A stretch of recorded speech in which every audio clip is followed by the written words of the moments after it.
अगस्त में ये धनु राशिक मासिक फलितायों को मैं प्रोफेसर डॉक्टर मुल्लपूडी सत्यनारायण मूर्ति बता रहे हैं आपको। ये अगस्त महीने धनु राशि का जातकों के लिए मध्य रूप से फलदायक रहने की संभावना है। आपको इस महीने बहुत ज़्यादा प्रयास करना होंगे, क्योंकि प्रयास करने से ही अच्छी सफलता मिलने के योग बन रहे हैं। भाग्य के भरोसे बैठे ना रहे। आपके प्रयास महीने के पूर्वार्ध में आपको अच्छी सफलता देंगे और महीने के उत्तरार्ध में भाग्य का सहारा आपको प्राप्त होगा, जिससे आपके सभी रुके हुए काम बनते चले जाएंगे। जहाँ तक आपके करियर का प्रश्न है, तो केतु महाराज पूरे महीने के आपके दशम भाव में रहेंगे, जिस नौकरी में आपका मन कम लगेगा, आपका मन इधर उधर ज़्यादा भटकेगा।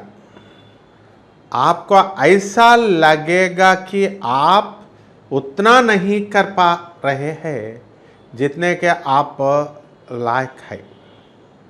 इससे मन में अनेक विचार आएंगे और कम से मन घबरने लगेगा, लेकिन महीने के उत्तरार्ध में स्थितियां संभल जाएंगी।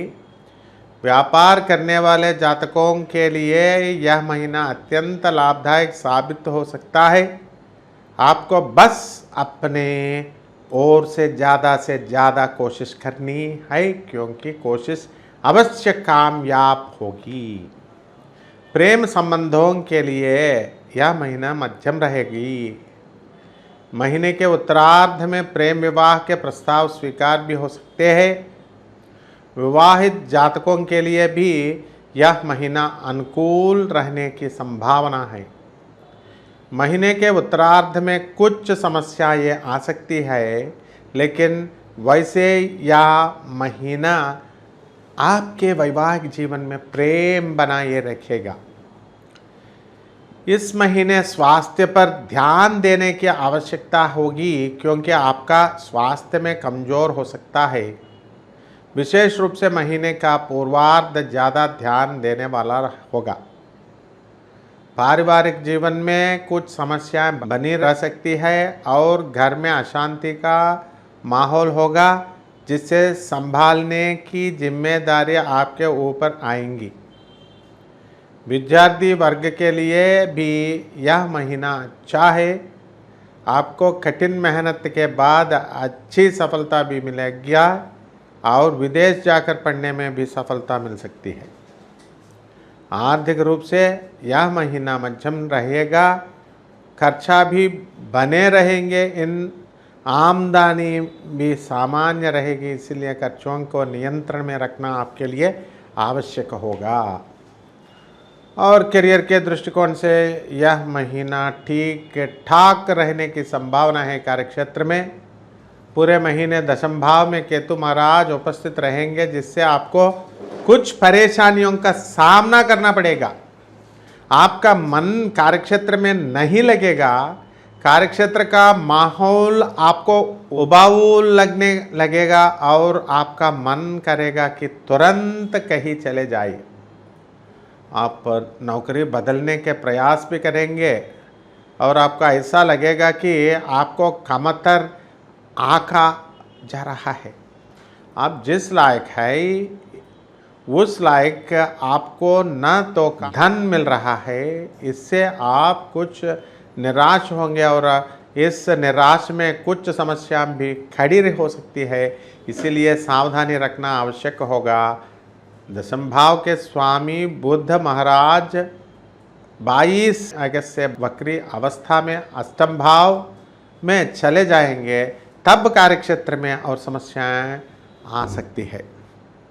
आपके कुछ पुराने काम बाहर निकल सकते हैं, जिनको लेकर आपसे पूछा जा सकता है। इससे आपको कुछ निराशा होगी। और 26 अगस्त से मंगल भी सप्तम भाव में जाकर वहाँ से दशम भाव को देखेंगे, जिससे आपको अंदर कुछ ऊर्जा तो आएगी लेकिन आपका मन काम में कम ही लगेगा। और 25 अगस्त से शुक्र भी कन्या राशि में दशम भाव में आ जाएंगे, जिससे आसपास के माहौल को देखकर आपको सावधानी रखनी जाएगी। और छठे भाव के स्वामी शुक्र का 25 अगस्त को दशम भाव में जाना आपकी मेहनता को बढ़ा देगा और आपके ऊपर काम का बोझ बढ़ेगा। इससे नौकरी में आपको संभाल कर चलना होगा। व्यापार करने वाले जातकों के लिए यह महीना बहुत बढ़िया रहने वाला है। आप जितना ज़्यादा कोशिश करेंगे उतना ही अधिक आपके व्यापार में उन्नति करने का अवसर मिलेगा। सप्तम भाव के स्वामी बुध महाराज महीने की शुरुआत में नवम भाव में रहेंगे, जिससे व्यवसाय की यात्रा ये फलीभूत होगी, उनसे आपको अच्छा लाभ होगा। और 22 अगस्त को बुध अष्टम भाव में चले जाएंगे। इससे व्यापारिक पूंजी निवेश और पुरानी योजनाएं पर फिर से विचार विमर्श करने के कारण व्यवसाय में कुछ विलंब हो सकता है, लेकिन आप अपनी योजनाओं को और मजबूती के साथ लागू करेंगे। और 26 अगस्त से मंगल के मिथुन राशि में सप्तम भाव में आ जाने से व्यापार में नई ऊर्जा का संचार होगा और आप खूब मन लगाकर उत्साहित होकर अपने व्यापार को आगे बढ़ाएंगे। और आर्थिक व्यवस्था को देखें तो यदि आपकी आर्थिक स्थिति को देखा जाए तो यह महीना आर्थिक रूप से मध्यम ही रहने की संभावना है। इसीलिए आपको अपने आमदनी का सही प्रबंधन करना होगा। धन आपके पास आएगा तो, लेकिन खर्चा भी बहुत ज़्यादा होंगे। मंगल और बृहस्पति द्वादश भाव पर पूर्ण दृष्टि डालेंगे, जिससे खर्चा में अधिकता रहेगी।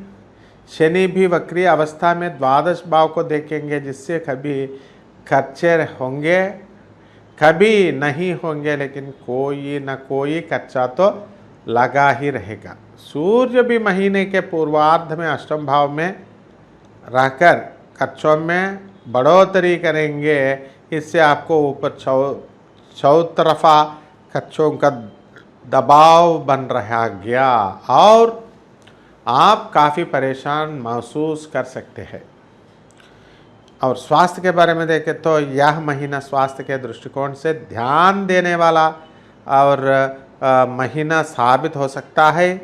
राशि स्वामी पूरे महीने 7वें यानी कि रोग भाव में रहेंगे और उनके साथ पंचमेश और द्वादश श्रेष्ठ मंगल की युति रहेगी तथा पंचम भाव पर वक्री शनि की दृष्टि होगी। इससे स्वास्थ्य में समस्याएं आ सकती है। आरोग्य कारक सूर्य महाराज भी 16 अगस्त तक आपके अष्टम भाव में विराजमान रहेगा। विशेष रूप से महीने का पूर्वार्ध स्वास्थ्य के दृष्टिकोण से संवेदनशील रहेगा। इस दौरान आपको छोटी बड़ी हर समस्या के प्रति सावधानी रखनी चाहिए और अपने स्वास्थ्य पर ध्यान देना चाहिए। और प्रेम व वैवाह के क्षेत्र में यदि आप किसी प्रेम संबंध में हैं तो महीने की शुरुआत में मंगल महाराज आपके अष्टम भाव में विराजमान रहेंगे, जो कि आपका पंचम भाव के स्वामी हैं। और वक्री शनि महाराज की दृष्टि पंचम भाव पर रहेगी, जिससे प्यार में समस्या बढ़ सकती है। एक दूसरे को ठीक से समय न दे पाना और एक दूसरे को ठीक से न समझ पाना इसकी बड़ी वजह हो सकती है। हालांकि पंचम से पंचम यानी कि नवम भाव में बुध और शुक्र जैसे ग्रहों का प्रभाव होने के कारण आप अपने रिश्ते को संभालने में कामयाब रहेंगे।